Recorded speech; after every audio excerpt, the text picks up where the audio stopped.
Hey everybody, this is Kristen, sports dietitian, certified personal trainer, and owner of Elite Nutrition Performance.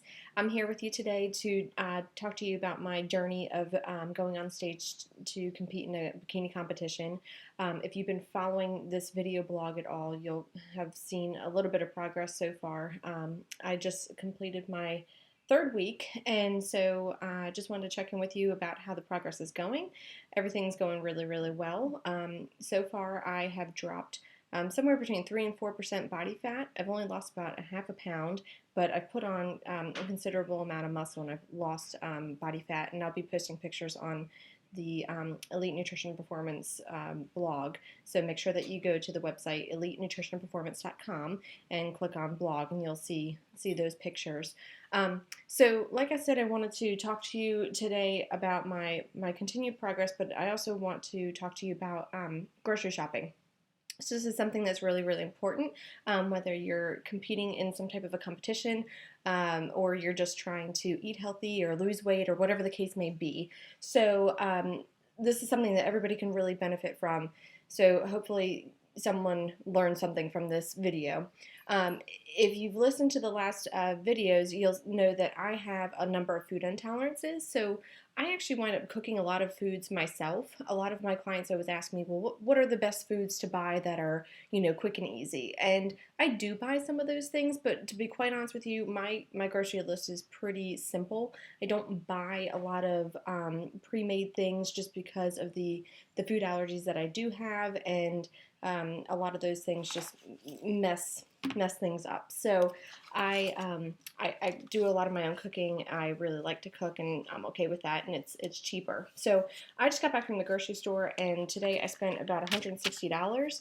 That's that's for a little over a week's worth of food for myself and my husband, plus some cleaning supplies and some other toiletry items in there. But when I go to the grocery store, I actually buy I stock up on a lot of things, so I don't just buy for the week. So for example, I went to Buy Low today, and they had ground turkey breast on sale, half off actually, which was an awesome deal. So I bought a lot of it, and I'll use that for subsequent weeks.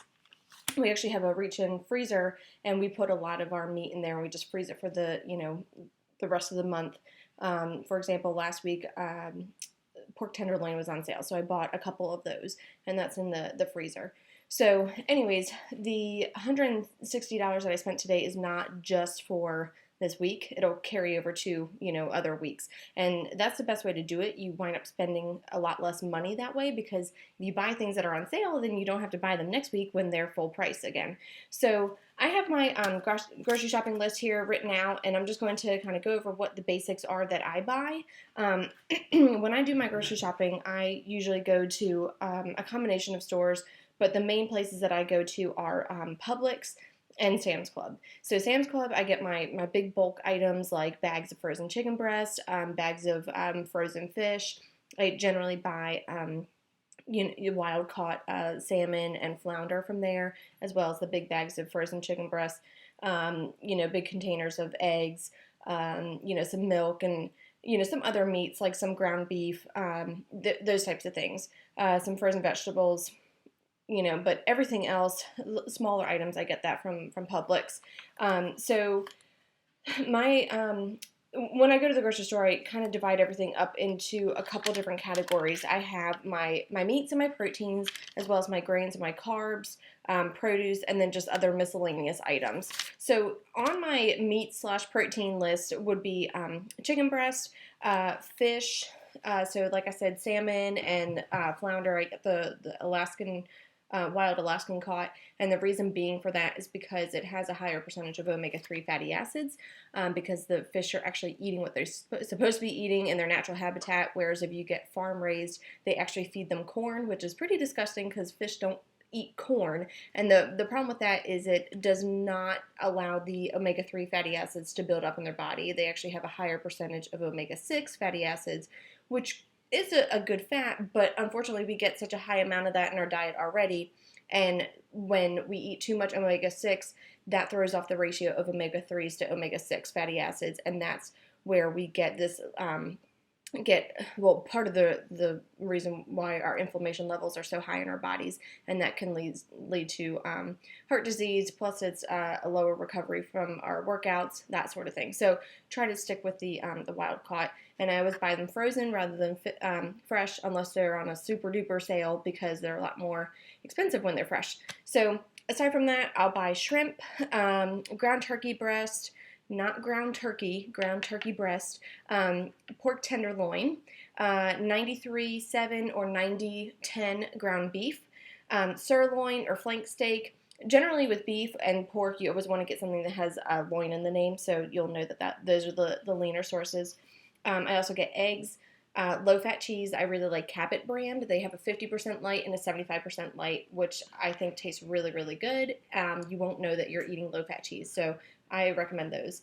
I also get plain Greek yogurt, and I honestly just buy what's on sale that week. I'll switch between Dannon plain non-fat Greek yogurt, Cabot. I have not seen a non-fat version. They just sell the 2%, so I'll get that, and Chobani plain non-fat Greek yogurt.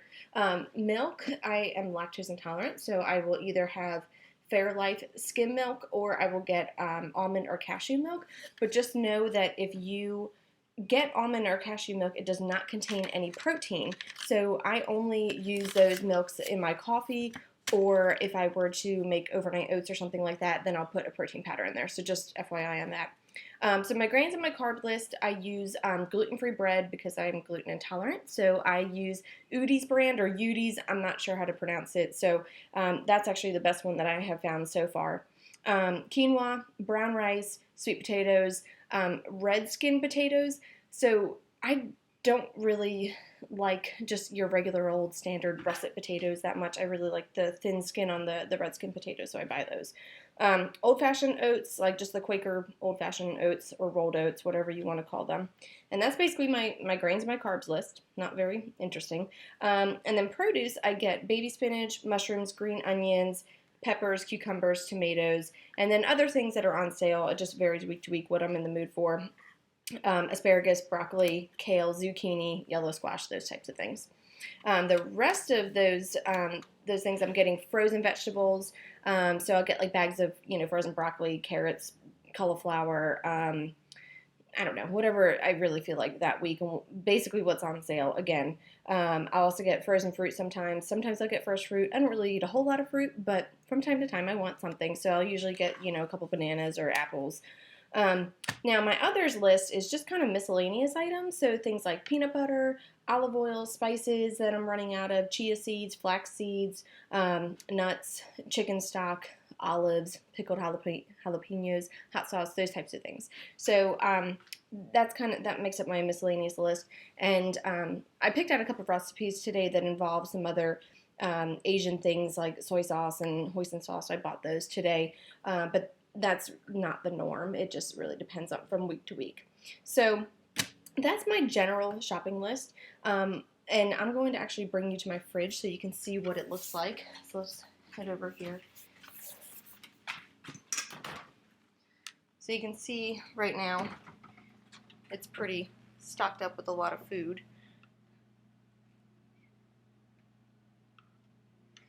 But that will all soon change because I'm going to be cooking all of this food this afternoon. So if you want to know about what I'm going to be cooking and how to, prep everything and put it in containers, make sure that you watch the next video. But the way that I do this with putting together my grocery shopping list is I actually have this app on my phone, and let me pull it up here. So it's just this little reminders. And I have it so that I have things that I want to make as well as things that I'm going to buy.